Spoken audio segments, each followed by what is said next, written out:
dari kelompok 2 yang terdiri dari Mas Dosa Parjrianto, kemudian kedua ada Mbak Cika Dita Dewi Caksana, terus yang ketiga Mas Prasetyo, yang ketiga saya sendiri, Pak Rahmat Sairi, kemudian yang kelima ada Mbak Yuni Siti Aisyah. Nah, pada bab 2 kali ini kita akan membahas tentang budaya pembelajaran dalam pelayanan publik.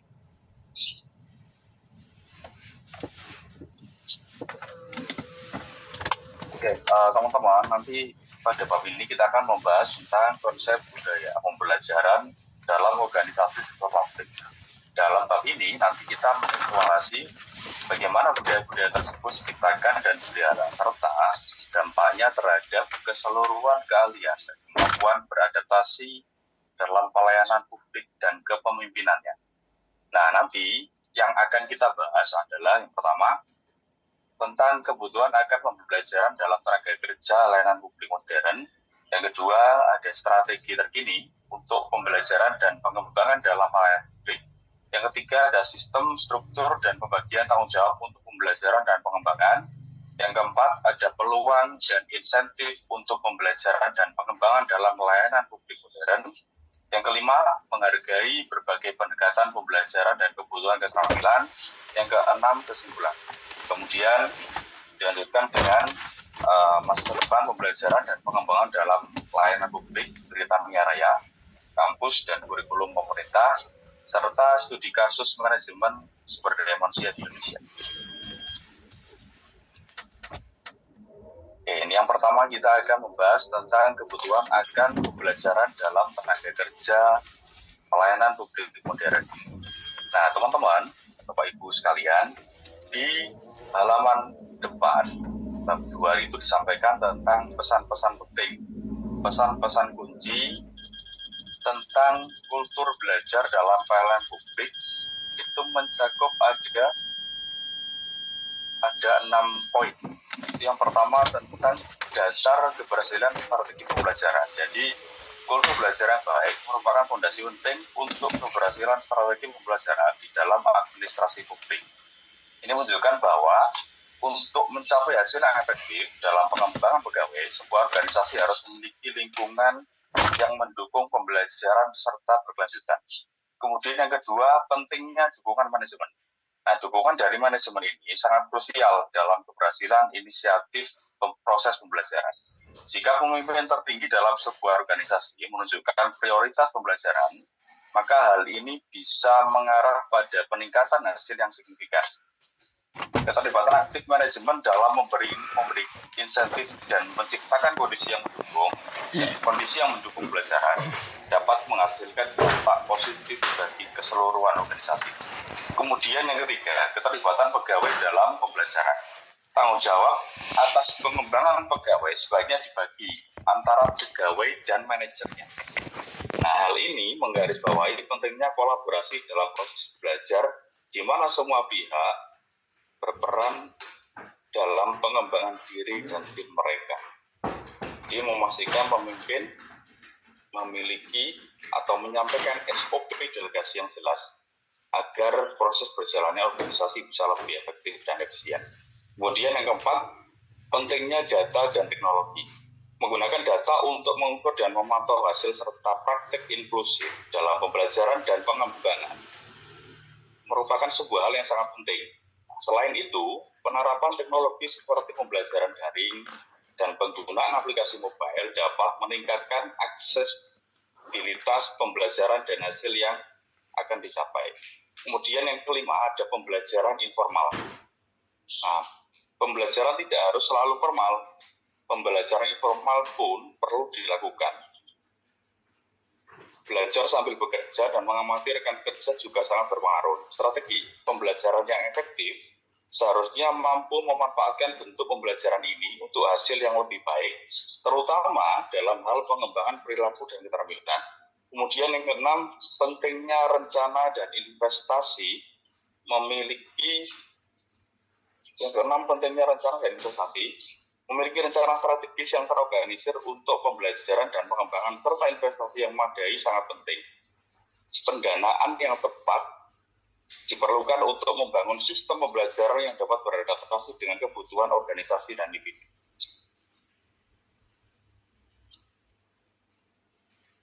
Nah, dengan memahami pesan-pesan tadi, organisasi publik dapat mengembangkan dan menerapkan kultur belajar yang lebih efisien, mengarahkan kepada pegawai yang lebih terampil, adaptif, dan mampu menjalankan tugas mereka dengan baik di tengah kompleksitas yang ada. Kemudian kita akan mempelajari budaya dalam pelayanan publik. Nah, budaya pembelajaran dalam pelayanan publik mengacu pada suatu lingkungan organisasi di mana pembelajaran diterima dan dimasukkan ke dalam praktek sehari-hari. Nah, berikut ini adalah penjelasan mengenai karakteristik dan pentingnya budaya pembelajaran di dalam pelayanan publik. Yang pertama tentang definisi budaya pembelajaran. Budaya pembelajaran dalam pelayanan publik didefinisikan sebagai peraturan di mana pegawai didorong untuk belajar secara terus-menerus sebagai bagian dari tugas mereka, bukan sebagai aktivitas terpisah. Dalam budaya ini, pembelajaran dianggap sebagai elemen penting yang meningkatkan keterampilan individu dan kolektif dalam sebuah organisasi. Kemudian yang kedua, ada kepentingan adaptasi dan inovasi. Mengingat kompleksitas dan perubahan konstan dalam tantangan kebijakan yang dihadapi oleh pemerintah, memiliki budaya pembelajaran yang kuat sangat penting untuk inovasi dan adaptasi. Pembelajaran yang berkelanjutan membantu pegawai untuk mengembangkan keterampilan yang baru diperlukan untuk menghadapi krisis dan kondisi yang berubah-ubah di lingkungan publik. Kemudian yang ketiga, ada peran manajemen dan kepemimpinan. Pemimpin memiliki tanggung jawab kunci dalam membangun budaya pembelajaran. Mereka perlu memprioritaskan pembelajaran dan menginspirasi pegawai dengan menunjukkan komitmen mereka terhadap pembangunan diri dan peningkatan keterampilan. Manajer berfungsi sebagai fasilitator pembelajaran, mendukung tim mereka dalam mencari kesempatan untuk belajar dan berkembang. Kemudian yang keempat, ada integrasi pembelajaran ke dalam pekerjaan sehari-hari. Nah, dalam budaya pembelajaran, proses pembelajaran tidak terbatas pada pelatihan formal. Sebaliknya, pegawai didorong untuk belajar melalui pengalaman sehari-hari, berkolaborasi dengan rekan kerja, dan pembelajaran informal yang memainkan peran signifikan dalam pengembangan keterampilan mereka. Kemudian yang kelima, ada inisiatif dan insentif. Nah, organisasi harus menyediakan insentif yang memotivasi pegawai untuk terlibat dalam pembelajaran. Ini bisa termasuk pengakuan terhadap pencapaian pembelajaran, pengintegrasian pembelajaran dalam evaluasi kinerja, dan peluang bagi pegawai untuk menerapkan keterampilan baru dalam pekerjaan mereka. Kemudian yang keenam, ada penyebaran budaya di seluruh organisasi. Nah, budaya pembelajaran efektif harus mencakup seluruh organisasi dan tidak terbatasi di satu area atau tim saja.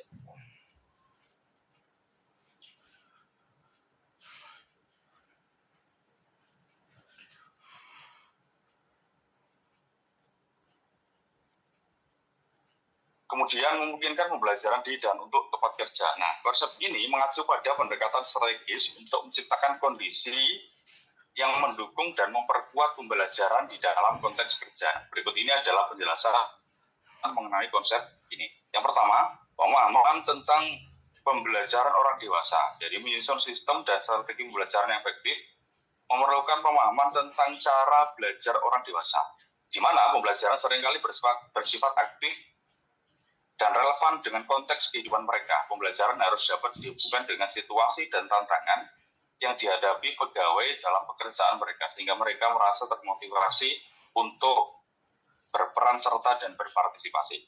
Kemudian kedua, pembelajaran formal dan informal. Pembelajaran di tempat kerja tidak hanya terjadi dalam format formal seperti pelatihan atau kursus, tetapi juga terjadi secara informal melalui interaksi sehari-hari, belajar dari pengalaman, dan observasi terhadap rekan kerja.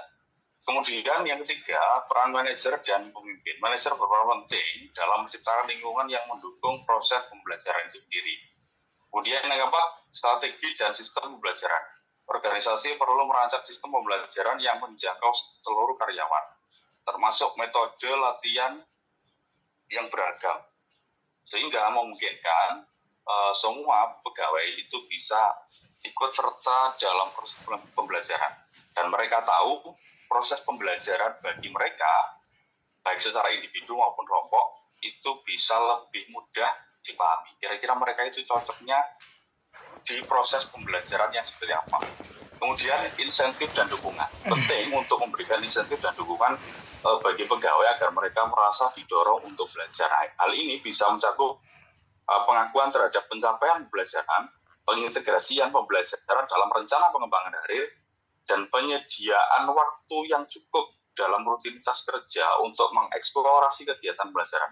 Kemudian membangun jaringan dan komunitas praktik, memfasilitasi pembelajaran juga dapat dicapai dengan membangun jaringan dan komunitas praktik di antara para pegawai itu sendiri. Hal ini akan menciptakan ruang di mana karyawan dapat berbagi pengalaman, tantangan, dan praktik terbaik, meningkatkan kolaborasi serta pembelajaran kolektif di mana organisasi itu bisa berjalan lebih baik. Terus kemudian terdapat perubahan kebutuhan keterampilan dan kompetensi dari layanan publik modern. Hal ini mencerminkan evolusi yang diperlukan dalam keterampilan dan kompetensi pegawai negeri untuk menghadapi tantangan yang semakin kompleks di dunia publik. Nah, ini ada beberapa aspek kunci yang menjelaskan perubahan ini. Yang pertama itu tentang tantangan kebijakan yang kompleks. Jadi dengan meningkatnya kerumitan dalam masalah kebijakan dan lingkungan yang cepat berubah, pegawai publik perlu memiliki kemampuan untuk menghadapi situasi yang beragam, mulai dari krisis kesehatan hingga tantangan perubahan iklim. Ini memerlukan pengetahuan yang lebih mendalam dan fleksibilitas yang tinggi dalam berpikir serta bertindak. Terus kemudian yang kedua, ada keterampilan teknis dan sosial. Selain keterampilan teknis, ada kebutuhan yang semakin besar untuk mengembangkan keterampilan sosial dan emosional. Keterampilan ini termasuk kemampuan dalam berkomunikasi, berkolaborasi, menyelesaikan masalah secara kreatif, dan manajemen konflik. Nah, keterampilan ini sangat penting untuk membangun hubungan yang kuat dan efektivitas dalam tim serta dengan masyarakat. Kemudian ada digitalisasi dan teknologi. Kita semua tidak memungkiri bahwa hari ini proses transfer informasi itu semuanya melalui atau hampir seluruhnya melalui platform teknologi. Nah, mungkin dulu proses administrasi, proses kegiatan itu tidak disampaikan melalui platform sosial media. Sebagai contoh, hari ini mungkin hampir semua organisasi perangkat daerah, organisasi di sektor publik maksudnya, hampir semuanya memiliki official account. Jadi mereka menyampaikan seluruh kegiatan dan aktivitas mereka kepada publik melalui platform digital. Seperti itu. Terus kemudian ada pembelajaran seumur hidup. Nah, dalam konteks ini, perubahan yang cepat terjadi transisi menuju budaya pembelajaran seumur hidup pegawai negeri diharapkan mampu untuk terus mengembangkan keterampilan mereka sepanjang karir mereka. Oleh karena itu, perhatian terhadap strategi pembelajaran dan pengembangan karir yang berkelanjutan menjadi sangat penting. Terus kemudian ketidakpastian dan ketahanan. Nah, diperlukan kemampuan untuk beradaptasi dan bersikap resilient terhadap ketidakpastian yang muncul, keterampilan dalam manajemen krisis, inovasi, dan kemampuan adaptasi untuk atribut vital bagi pegawai publik untuk dapat memberikan respon yang efektif dalam keadaan darurat atau perubahan kebijakan yang mendadak. Kemudian pentingnya kompetensi pemimpin. Pemimpin di sektor publik harus memiliki kemampuan untuk mendorong budaya pembelajaran dan inovasi dalam organisasi mereka. Kompetensi kepemimpinan mencakup pengembangan visi strategis, kemampuan berkomunikasi yang efektif, dan kemampuan untuk memberdayakan dan memotivasi tim. Kemudian yang ketujuh ada pendekatan berbasis data untuk pengembangan keterampilan. Organisasi publik juga perlu menggunakan pendekatan berbasis data untuk mengidentifikasi keterampilan dan kompetensi yang diperlukan secara strategis. Ini termasuk mengumpulkan informasi mengenai kebutuhan keterampilan melalui umpan balik, penilaian kinerja, dan analisis tren di industri. Nah, dengan memahami dan menangani perubahan dalam keahlian dan kompetensi ini, layanan publik dapat lebih baik mempersiapkan diri untuk memenuhi tuntutan masyarakat yang terus berkembang dan menyediakan solusi yang relevan serta inovatif terhadap tantangan yang ada.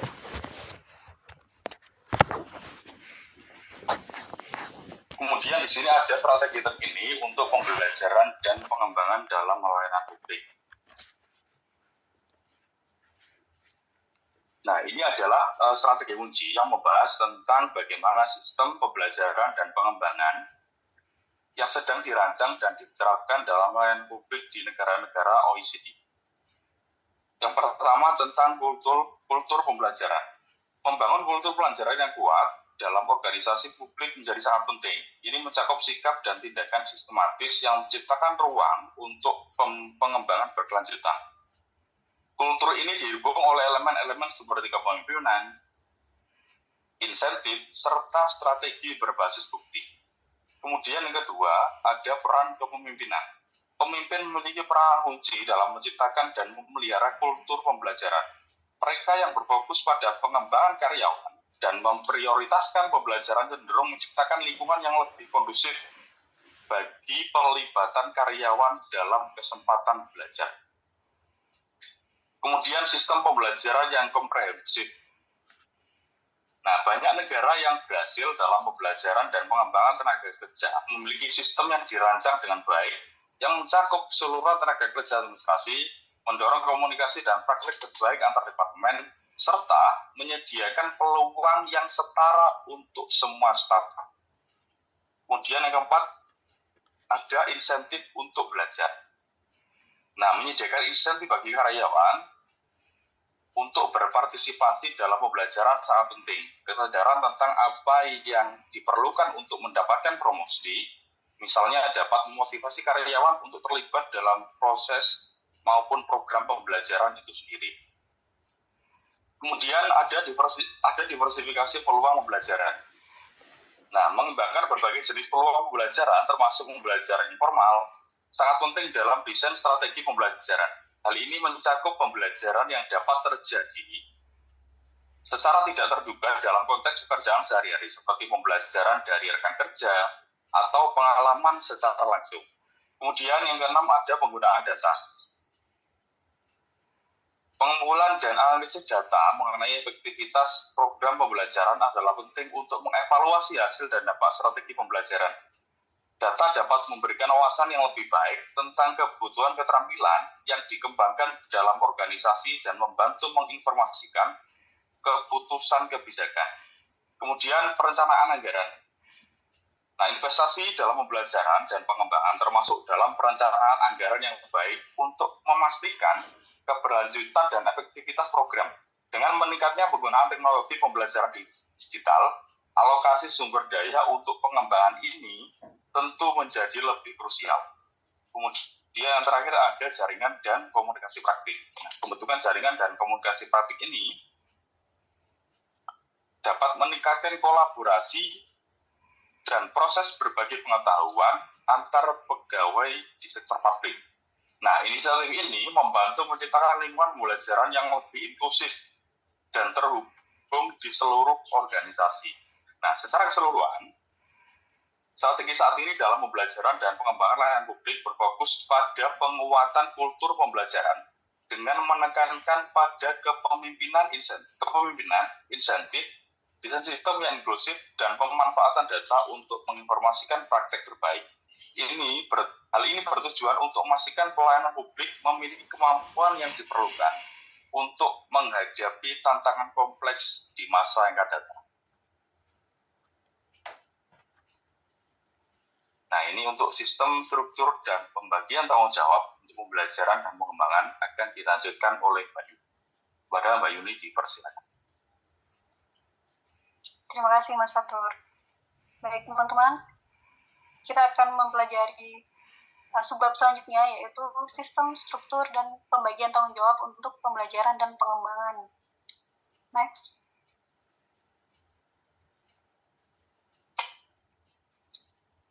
Sebelumnya tadi sudah dijelaskan bahwa strategi kuncinya adalah salah satunya termasuk sistem pembelajaran organisasi.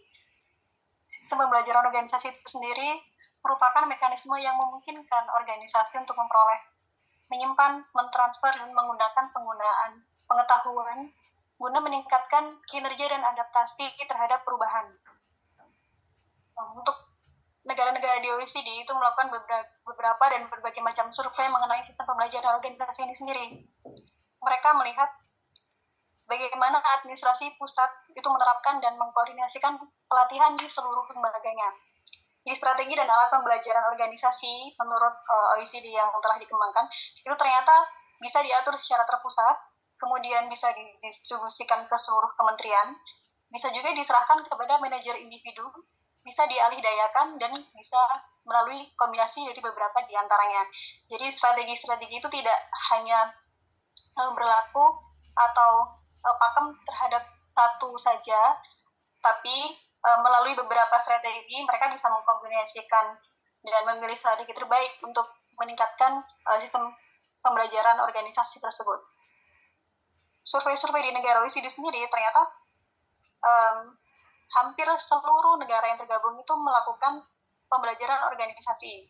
Sekitar hanya 5% saja yang melaporkan bahwa tidak ada strategi LND tersebut. Kemudian 68% strateginya itu ada di tingkat pusat dan 65% responden negara-negara OECD itu menyatakan kementerian atau lembaga memiliki strategi mereka sendiri. Jadi ada beberapa negara yang memang melakukan strategi di tingkat pusat maupun di tingkat lembaga kementerian. Itu tadi termasuk strategi kombinasi. Setengah dari negara OECD ini memiliki sekolah pemerintahan nasional yang tersentralisasi atau lembaga pusat yang melaksanakan pelatihan dan pengembangan. Dari 80% desentralisasi kasus, kementerian dan lembaga melaksanakan atau mengatur sendiri. Kemudian, dari surveinya juga diketahui bahwa perencanaan, pengorganisasian, dan koordinasi adalah kunci untuk sistem yang efektif. Jadi perencanaan, pengorganisasian, dan koordinasinya itu meliputi berbagai macam hal. Salah satunya adalah pelatihan seluruh tenaga kerja administrasi. Dan itu juga bagaimana bisa mendorong komunikasi yang baik dan praktek terbaik di seluruh departemen dan lembaganya. Kemudian memberikan kesempatan yang sama untuk pertumbuhan dan pengembangan pegawai. Namun juga tidak lupa mengenai anggarannya, jadi perencanaan strategi keuangannya, karena satu sistem pembelajaran organisasi juga harus dipikirkan mengenai anggaran dari implementasi pembelajaran tersebut secara berkelanjutan. Kemudian perkembangan peralihan ke teknologi pembelajaran digital dan platform pembelajaran elektronik. Dan ketika itu semua bisa direncanakan dengan baik, maka akan bisa menimbulkan untuk memiliki budaya pembelajaran yang baik di satu organisasi.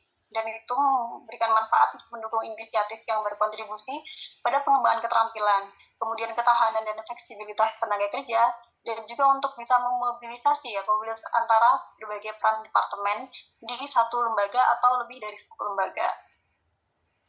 Next.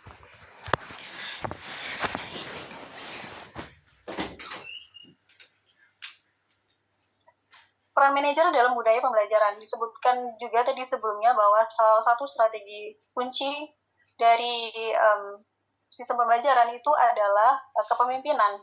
Dan di sini dibahas bagaimana peran manajer dalam pembelajaran. Pergeseran dari sistem tradisional dari manajer sebagai yang paling cerdas dan yang paling berpengetahuan menjadi manajer yang mendukung dan memungkinkan keunggulan, otonomi, dan juga pengembangan pada karyawannya. Jadi sudah tidak zamannya lagi di mana manajer ini jadi sebuah aktor atau sentral dalam sebuah organisasi, tapi bagaimana manajer juga bisa membagikan peran dan juga pengetahuan kepada jajaran lini di bawahnya.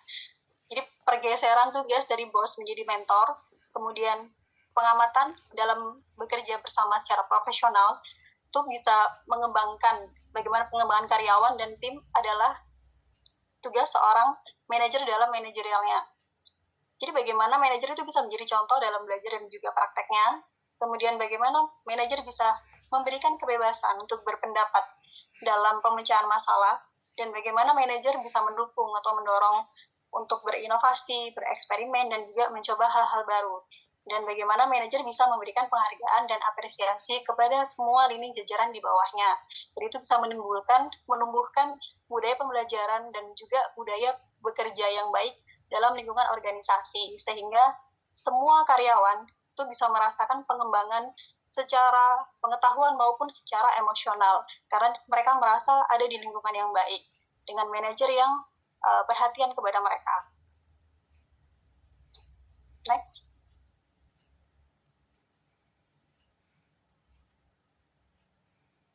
Survei pada negara-negara OECD mengenai pengembangan karyawan dan tim muncul sebagai tugas manajerial yang ditetapkan. Negara-negara di OECD ini yang merespon dari survei yang dilakukan oleh OECD ini mengungkapkan bahwa pengembangan karyawan dan tim itu muncul sebagai tugas manajerial yang sudah ditetapkan dari sananya. Maksudnya itu tidak lagi hanya sebagai ungkapan semata, tapi memang tertulis secara resmi kalau manajer itu bertugas untuk pengembangan karyawan dan timnya. Setengah dari negara OECD itu mengharapkan para manajer untuk membuat rencana pembelajaran bersama dengan karyawan mereka. Jadi memang ada satu keharusan khusus untuk manajer ini bisa berperan aktif dalam pengembangan karyawan.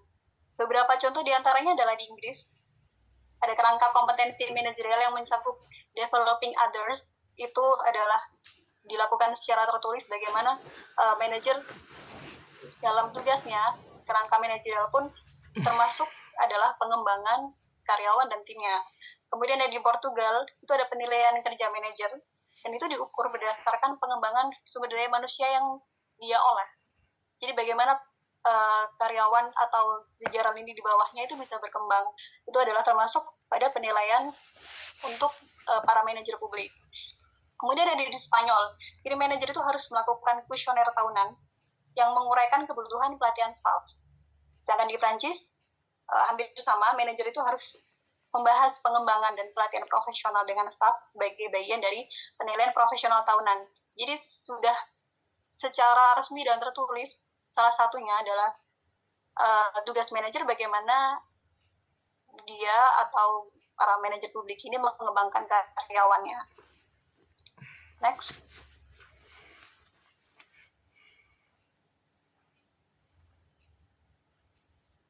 Era kini masuk di digitalisasi dan juga globalisasi. Desain sistem pembelajaran sudah tidak lagi pembelajaran kuno yang hanya diterapkan di kelas atau pembelajaran langsung praktik di lapangan, tapi mengenai pembelajaran berbasis bukti atau juga data.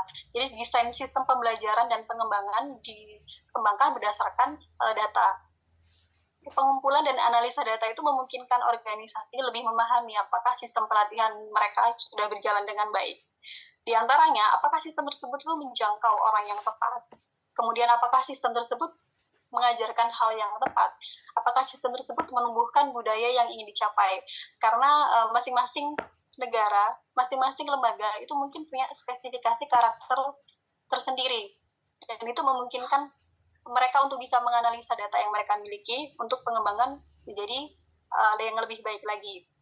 Nah, pengumpulan dan analisa data melalui elektronik ini ternyata sudah banyak dilakukan di berbagai macam negara.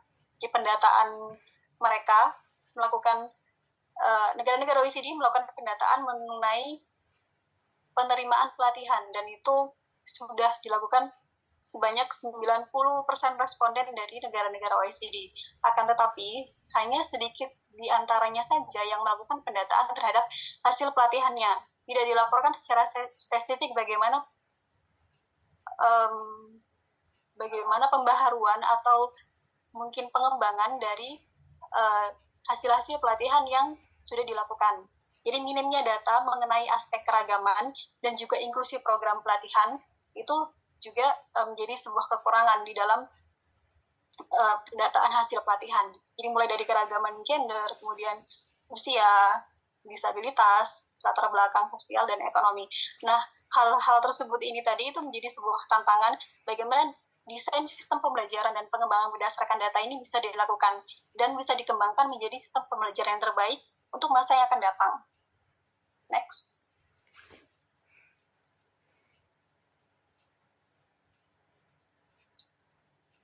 banyak organisasi sudah mulai mengumpulkan lebih banyak data melalui sistem pembelajaran elektronik mereka, karena mereka membangun sistem tersebut menjadi bagian substantif dari keseluruhan strategi pembelajaran yang mereka lakukan.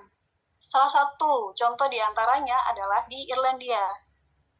Di Irlandia sana, mereka memiliki platform bernama One Learning. Itu adalah sebuah pusat pembelajaran dan pengembangan untuk pegawai negeri sipil yang memungkinkan administrasi pusat mengumpulkan informasi tertentu tentang penggunaannya. Dan ada juga di Kanada memiliki sekolah nasional serta program untuk sebagian besar kementeriannya mengumpulkan dan menggabungkan data pelatihan secara daring. Jadi dua contoh yang dikemukakan ini adalah negara-negara yang sudah melakukan sistem pembelajaran dan pengembangan berdasarkan data dan terintegrasi ke seluruh semua jajaran, baik itu terpusat maupun lembaga-lembaga yang ada di bawahnya secara desentralisasi. Next, saya kembalikan ke Mas Fatur. Oke, baik. Terima kasih Mbak Yuni. Ini untuk yang selanjutnya tentang peluang dan insentif untuk pembelajaran dan pengembangan dalam layanan publik modern akan disampaikan oleh Mas Josa. Kepada Mas Josa, dipersilakan. Bismillahirrahmanirrahim. Assalamualaikum warahmatullahi wabarakatuh. Mohon izin Prof. Yusuf dan teman-teman izin melanjutkan paparan dari kelompok kami subbab terkait peluang dan insentif untuk pembelajaran dan pengembangan dalam layanan publik modern. Next. Jadi terkait upaya memberikan insentif untuk pembelajaran, di sini insentif yang dimaksud itu bukan berupa uang ya Bapak Ibu, tapi melainkan berupa pengakuan dalam evaluasi kinerja maupun kesempatan untuk mengembangkan karir ataupun pendidikan, pengembangan kompetensi seperti itu. Misalkan pengembangan dan pembelajaran kompetensi LND. Apa sih LND itu? LND itu merupakan metode pembelajaran yang bertujuan untuk meningkatkan pengetahuan, keterampilan, dan kemampuan karyawan guna meningkatkan kinerja organisasi, suatu organisasi. Itu disebutkan bahwasanya 75% itu negara menganggap penting untuk mempertimbangkan LND dalam evaluasi kinerjanya. Sedangkan yang lain 50% negara itu sedang mengembangkan rencana pembelajaran LND, jadi sedang masih ditangani. Lalu 39% dari survei itu negara mempertimbangkan LND itu dalam keputusan promosinya.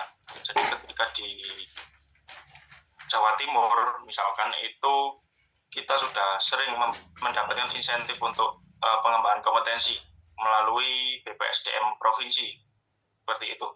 Kita ASN itu biasanya diberi pengembangan kompetensi oleh Kepala BPSDM itu Pak Ramlianto kalau tidak salah, itu sering memberikan pembelajaran pengembangan karir melalui Zoom meeting seperti itu. Nah, selain juga meningkatkan kompetensi, kita juga mungkin di ASN itu mendapat suatu tanggung jawab atau kewajiban untuk meningkatkan kompetensi dengan 20 JP per tahun melalui sertifikat Tangkom itu. Next.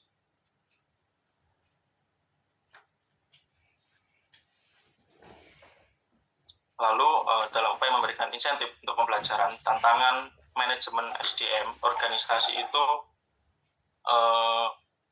karyawan harus mampu memiliki program pilihannya sendiri dalam melakukan pengembangan kompetensi dan inovasi. Nah, pelatihan itu juga harus mampu menciptakan inovasi belajar bagi karyawan sebagai suatu investasi bagi diri individu karyawan itu sendiri. Selanjutnya, pelatihan itu juga harus memiliki sifat fleksibel yang didukung dengan platform digital yang modern. Sekarang kan sudah bisa melalui Zoom meeting atau aplikasi non tatap muka yang lain. Lalu program pelatihan itu juga harus dapat diukur tingkat efektivitasnya. Selain itu juga program pelatihan harus mampu mengurangi kesenjangan keterampilan melalui umpan balik manajerial dan tenaga kerja yang tersistem. Next.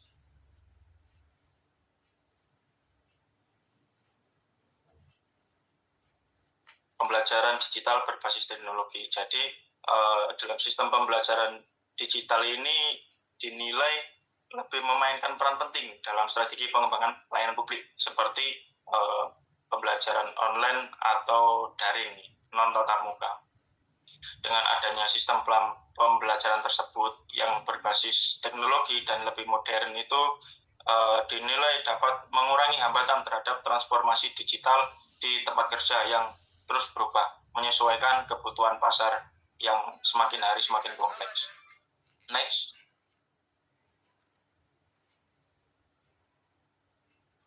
Pembelajaran digital berbasis teknologi. Jadi hampir seluruh negara OECD itu sebuah komunitas ya terkait perekonomian kalau tidak salah itu menawarkan sistem pelatihan secara online atau daring dengan berbasis digital. Dan berbasis digital ini diharapkan karya ini dengan mudah untuk dapat ikuti pelatihan-pelatihan tersebut di mana saja dan kapan. Jadi lebih fleksibel seperti itu, memberikan banyak manfaat seperti efisiensi anggaran, biaya, ataupun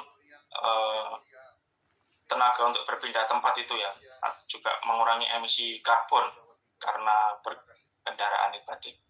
Selanjutnya alat pembelajaran yang digunakan itu juga mencakup pembelajaran berbasis kecerdasan buatan. Sekarang biasa disebut IA itu, seperti pembelajaran gamifikasi dan aplikasi mobile. Tantangannya dalam pembelajaran digital berbasis teknologi ini, bahwasanya meskipun pembelajaran itu menyediakan banyak manfaat, tetapi itu malah dinilai berpotensi mengurangi metode pembelajaran yang lebih informal, yaitu dengan interaksi yang terjadi itu ketika tatap muka. Jadi yang bersifat kurang informal, kurang formal seperti itu. Next.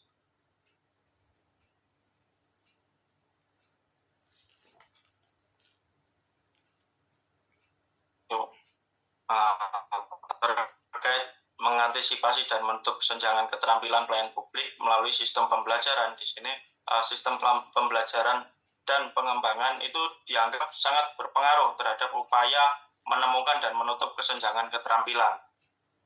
Ini tujuan sistem evaluasi dan identifikasi keterampilan itu sendiri, yaitu menciptakan tenaga kerja yang lebih efektif dan efisien, yang berbasis tupoksi.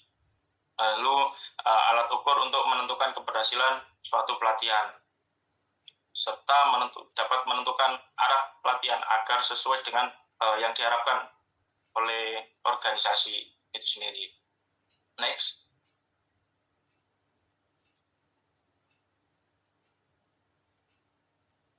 Nah, di sini upaya mengantisipasi dan menutup kesenjangan keterampilan layanan publik melalui sistem pembelajaran, menurut survei itu menunjukkan bahwa sebagian besar negara itu masih belum memiliki strategi yang komprehensif seperti dalam upaya memberikan pelatihan ulang bagi para karyawannya. Meskipun demikian, namun hanya beberapa negara yang mampu menerapkan kerangka ini untuk menentukan prioritas L&D. Jadi teori terkait pembelajaran tadi, L&D. Sehingga kualitas dan efektivitas pelatihan itu perlu ditingkatkan agar dapat memenuhi tuntutan keterampilan karyawan yang terus berubah mengikuti kebutuhan pasar. Next. Nah, terkait tantangan dalam mengembangkan kompetensi bagi manajemen masa depan yang dipergunakan untuk menghadapi tantangan yang muncul pada sektor publik, yaitu ada perubahan pada lingkungan kerja itu yang sering terjadi, dan keterbatasan sumber daya, baik itu berupa anggaran maupun sumber daya yang lain, lalu manajemen organisasi yang kaku, serta ketimpangan dalam pengembangan kompetensi. Jadi dalam suatu organisasi itu sering kalau yang disuruh ikut pelatihan itu terus tidak digilir sesuai dengan manajemen pengembangan kompetensinya seperti itu. Mungkin itu terkait peluang dan insentif untuk pembelajaran mungkin akan dilanjutkan oleh teman kami Mbak Cika.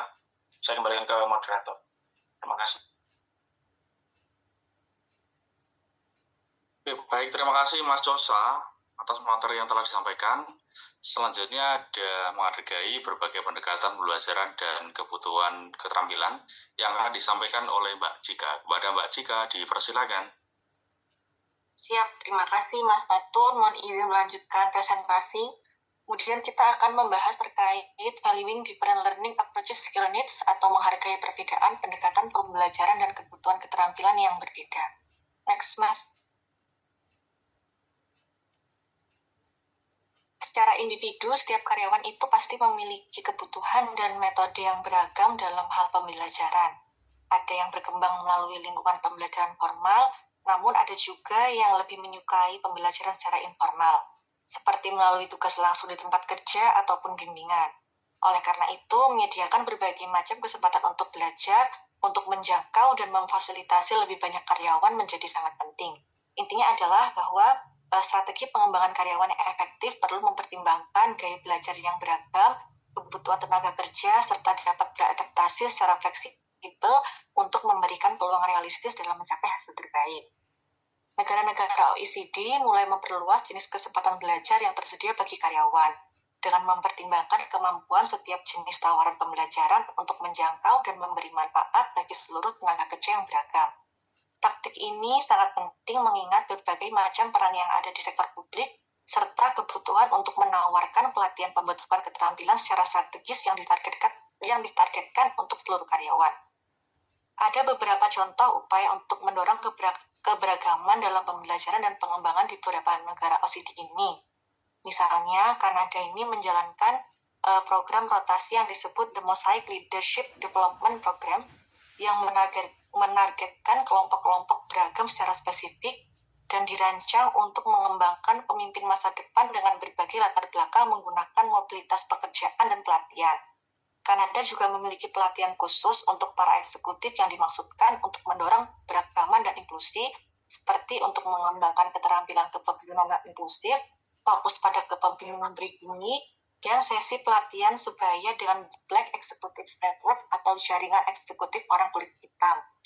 Kemudian di Jepang juga ada inklusi gender yang diupayakan melalui program pelatihan antar kementerian yang menawarkan pembelajaran dan pengembangan keterampilan manajemen yang terarah, serta pelatihan bagi manajer SDM dalam menciptakan lingkungan yang meningkatkan pengembangan karyawan perempuan.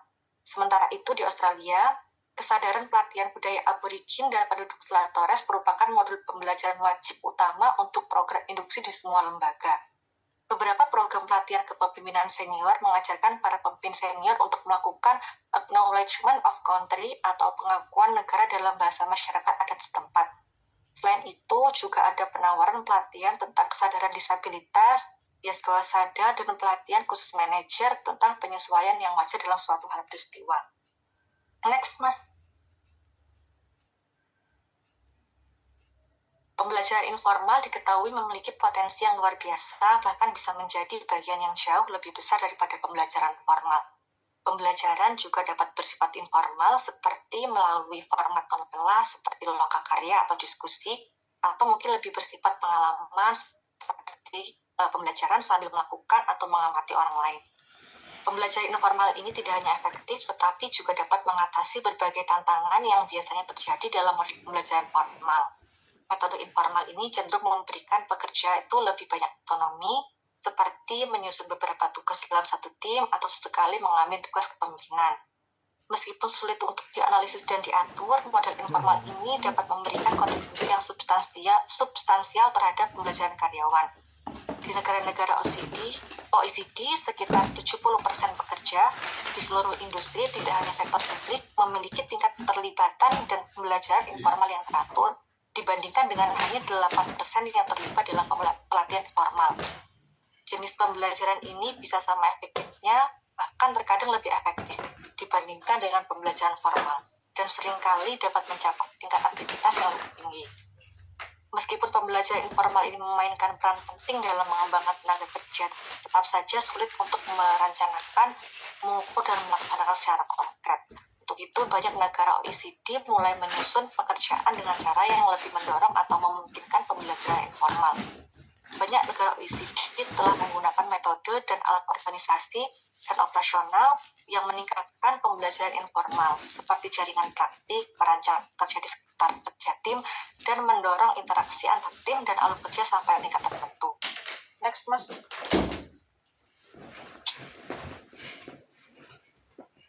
Kesimpulannya, next. Dalam bagian ini menunjukkan bahwa pembelajaran dan pengembangan memberikan kontribusi yang kuat terhadap fleksibilitas organisasi. Sebagian besar pemerintahan negara OECD ini mengambil pendekatan strategis terhadap pembelajaran, taktik untuk menciptakan budaya pembelajaran mulai bermunculan, dan ada banyak peluang untuk pembelajaran informal efektif. Jadi, apa yang dapat dilakukan pemerintah untuk memastikan bahwa sistem pembelajaran mereka fleksibel dan berkontribusi fleksibilitas organisasi? Yang pertama, ada tujuan dari kesempatan belajar dan pengembangan haruslah memberikan kontribusi pada proses pembelajaran. Pembelajaran ini bukan hanya sesuatu yang terjadi di ruang kelas, namun pembelajaran juga merupakan bagian penting untuk memastikan bahwa layanan publik diperlengkapi untuk menghadapi tantangan yang muncul di masa depan. Kedua, pentingnya kepemimpinan dan penciptaan dan pemeliharaan budaya belajar juga harus diperhatikan. Budaya belajar diperkuat oleh para pemimpin yang memprioritaskan pembelajaran, yang berupaya mengembangkan staf mereka serta menjadi contoh perilaku belajar melalui pengembangan diri mereka sepanjang karirnya. Karyawan tentunya akan belajar banyak hal dari seorang manajer. Manajer akan selalu terbang menjadi mentor dan guru sehingga menjadi semakin penting bagi budaya belajar. Yang ketiga, insentif seputar kesempatan belajar adalah hal yang sangat penting. Hal ini memperkuat kebutuhan untuk memposisikan konten dan format pembelajaran sebagai bagian dari pekerjaan sehari-hari, bukan hanya sebagai sesuatu yang istimewa jika beban kerja dan waktu memungkinkan. Yang terakhir adalah ada ruang untuk mengumpulkan dan menggunakan lebih banyak data untuk menginformasikan kebijakan seputar pembelajaran dan perkembangan. Banyak layanan publik yang berfokus pada kepemimpinan dan keterampilan digital, di mana dua bidang ini mendukung fleksibilitas dan kemampuan layanan publik. Memperluas jangkauan, mendiversifikasi kesempatan belajar dan mengembangkan wawasan siapa yang mengakses atau membutuhkan apa, dan keterampilan apa yang telah dikembangkan di mana dapat membantu mempromosikan gambaran yang lebih baik tentang dampak keseluruhan dan arah masa depan pembelajaran dan pengembangan dalam bidang itu. Yang Mas Fatur.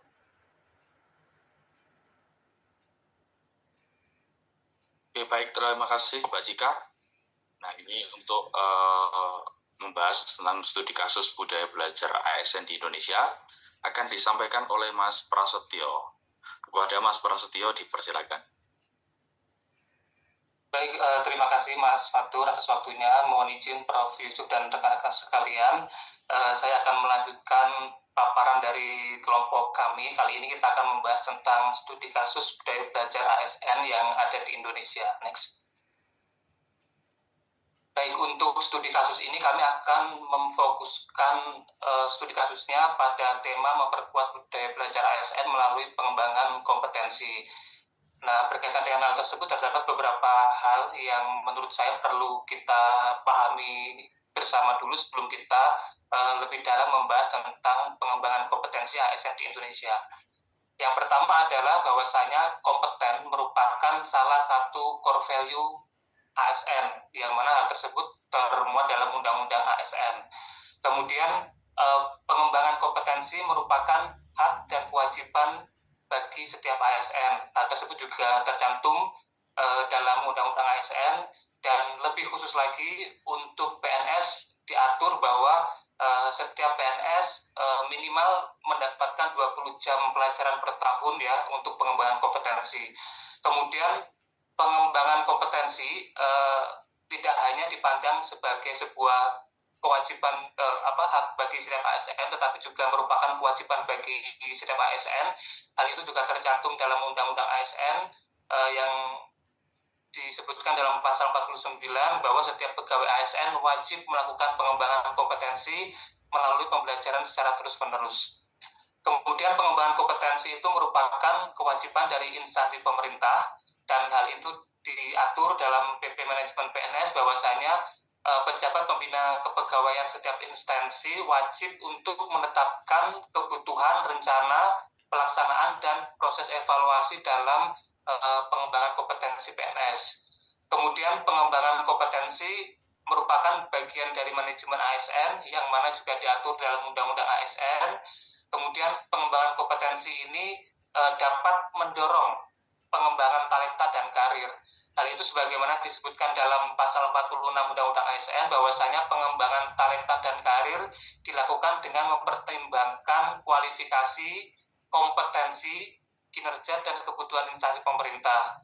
Dan pengembangan kompetensi ASN di Indonesia dilaksanakan melalui pendekatan pembelajaran terintegrasi atau biasa disebut dengan corporate university. Hal itu sebagaimana disebutkan dalam pasal 49 Undang-Undang ASN. Next, Mas.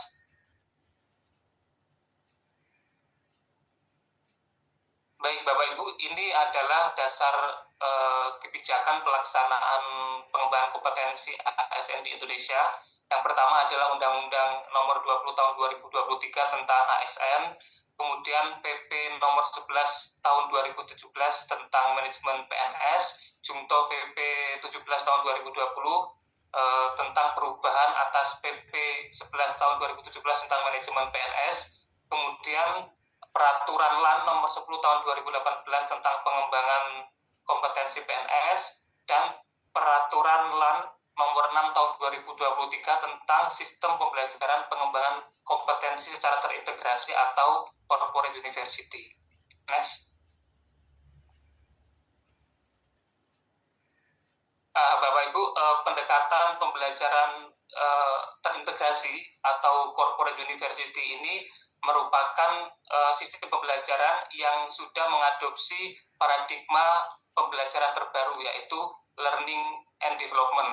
Nah, di sini ada perbandingan antara training and development yang merupakan paradigma pembelajaran lama dengan learning and development yang merupakan paradigma pembelajaran atau pengembangan kompetensi baru.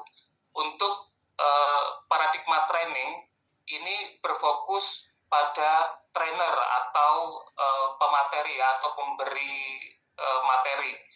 Nah, di sini pemateri atau trainer ini berperan sebagai expert, sebagai ahli yang melaksanakan lecturing, yang memberikan materi kepada para peserta belajar, yang mana peserta belajar harus duduk diam dan memperhatikan lecture yang berbicara. Tetapi dalam pembelajaran dengan paradigma learning ini berbeda 180 derajat, di mana learner atau peserta ini sebagai fokusnya. Nah, dalam hal ini trainer berperan sebagai fasilitator yang akan memfasilitasi pembelajar untuk mempelajari materi yang diberikan.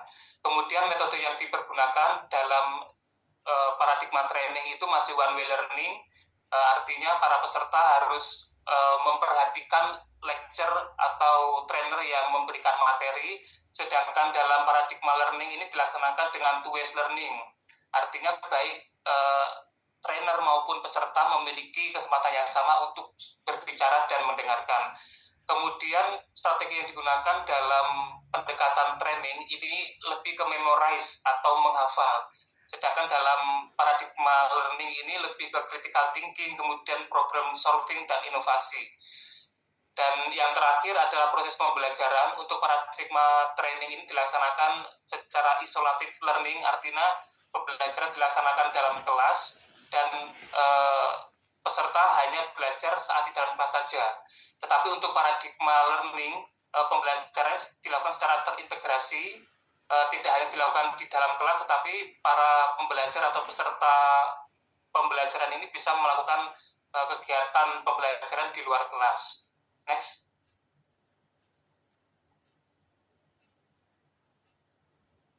Nah, Bapak Ibu, ini adalah strategi pembelajaran ASN Corporate University atau biasa kita lebih kenal dengan sebutan ASN Korpu. Ini kami ambil dari Peraturan LAN Nomor 6 Tahun 2023 bisa dilihat dari gambar yang tertera di layar Bapak Ibu bahwasanya dalam proses pembelajaran ASN Korpu ini porsi terbesar yakni 70% didapatkan dari penugasan dan pengalaman di lapangan. Nah, kemudian 20%-nya didapatkan dari pembelajaran dari hubungan sosial dan umpan balik. Sedangkan 10% ini didapatkan dari pelatihan terstruktur atau pelatihan formal, baik yang dilakukan secara klasikal dan atau pelatihan yang dilakukan secara non klasikal atau biasanya kita lebih sering menyebutnya dengan pembelajaran melalui e-learning atau pembelajaran online. Next, Mas.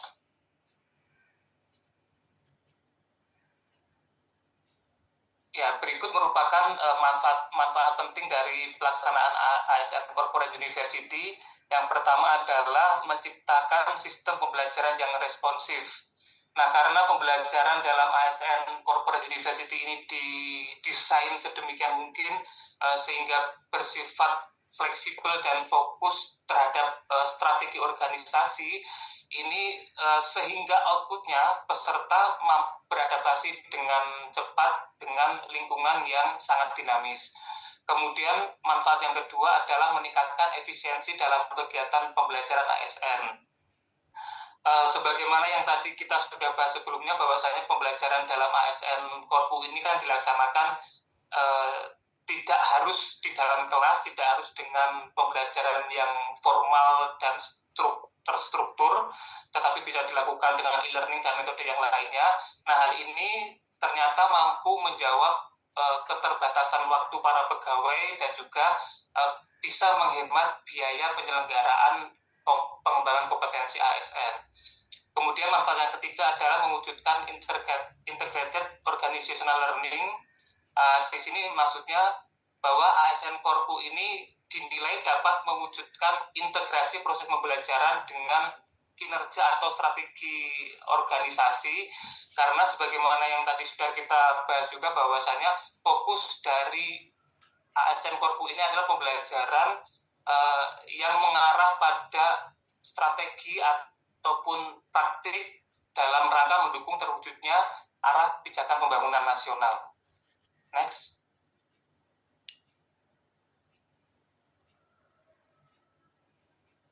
Baik, dalam implementasinya Bapak Ibu ternyata ASN Korpu ini mendapatkan beberapa hambatan, tetapi di samping itu juga ada faktor-faktor pendorong yang bisa memaksimalkan pelaksanaan ASN Korpu ini. Yang pertama berkaitan dengan faktor pendorong, yaitu pertama adanya SDM penyelenggara yang mencukupi. Sebagaimana kita ketahui bahwa setiap instansi pemerintah baik di level pusat maupun level daerah ini kan sudah memiliki pusat pelatihan pegawai masing-masing. Nah, hal ini bisa digunakan ya untuk mendorong implementasi ASN Korpu ini. Kemudian yang kedua, sistem pembelajaran ASN Corporate University ini sudah lama dikenal di Indonesia. Nah, pembelajaran dengan pendekatan Corporate University ini sebelumnya sudah dilaksanakan oleh instansi swasta, kemudian diadopsi oleh beberapa BUMN. Kalau tidak salah di tahun 2012 itu PLN yang pertama kali mengadopsi pembelajaran dengan sistem Corporate University, kemudian Pertamina, BNI, dan lain sebagainya. Baru kemudian diadopsi oleh instansi pemerintahan seperti Kementerian Keuangan yang sudah lebih dulu menggunakan sistem pembelajaran ini, kemudian ada BPKP, BPOM, dan lain sebagainya. Kemudian faktor pendorong yang ketiga adalah bahwasanya metode pembelajaran blended yang diaplikasikan dalam ASN Corporate University ini lebih diminati ya dalam masa kini ya daripada pembelajaran yang dilaksanakan di kelas. Selanjutnya faktor pendorong yang keempat adalah bahwasanya implementasi ASN Corporate University ini mendapatkan dukungan dari pimpinan puncak. Hal ini karena pelaksanaan ASN Korpu ini yang pertama pasti akan memberikan dampak pada efisiensi anggaran. Yang kedua adalah karena ASN Korpu ini secara tidak langsung sejalan dengan roadmap reformasi birokrasi di Indonesia. Kemudian di samping itu ada juga beberapa faktor yang menghambat dalam pelaksanaan ASN Korpu. Yang pertama adalah masih adanya ekosektor antar instansi. Yang kedua masih lemahnya manajemen pengetahuan ASN. Dan yang terakhir adalah masih rendahnya inovasi yang bisa mendukung implementasi ASN Korpu. Next.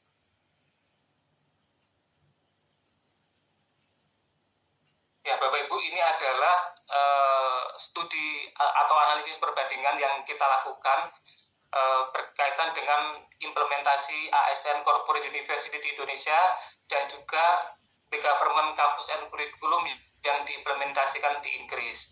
Nah, GCC atau Government Campus and Curriculum yang dilaksanakan di Inggris ini diselenggarakan terpusat oleh satu unit, namanya Unit Kurikulum dan Keterampilan Pemerintah, dengan difasilitasi satu platform digital yang bisa mengakomodir seluruh pegawai publik di sana.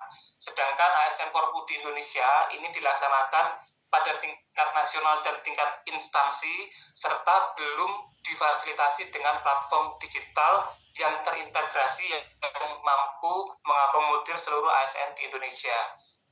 Kemudian dari sisi metodenya, GCC di Inggris menggunakan metode pembelajaran secara online, kemudian pembelajaran mandiri, dan juga pembelajaran secara langsung. Ini kurang lebih sama ya dengan implementasi ASN Korpu di Indonesia yang menggunakan metode pelatihan klasikal atau non-klasikal, kemudian ada metode penugasan, kemudian ada juga pembelajaran dari hubungan sosial dan umpan balik. Aspek yang ketiga berkaitan dengan substansi pembelajaran. Kurikulum GCC mencakup substansi umum seperti dasar administrasi publik, kemudian pengetahuan tentang bekerja di pemerintahan, kepemimpinan dan manajerial, dan pengetahuan tentang kewenangan instansi pemerintah, serta substansi khusus seperti keahlian tertentu untuk para pegawai fungsional. Demikian halnya dengan ASN Korpu yang ada di Indonesia. Pembelajaran yang diakomodir oleh ASN Korpu meliputi kompetensi jabatan.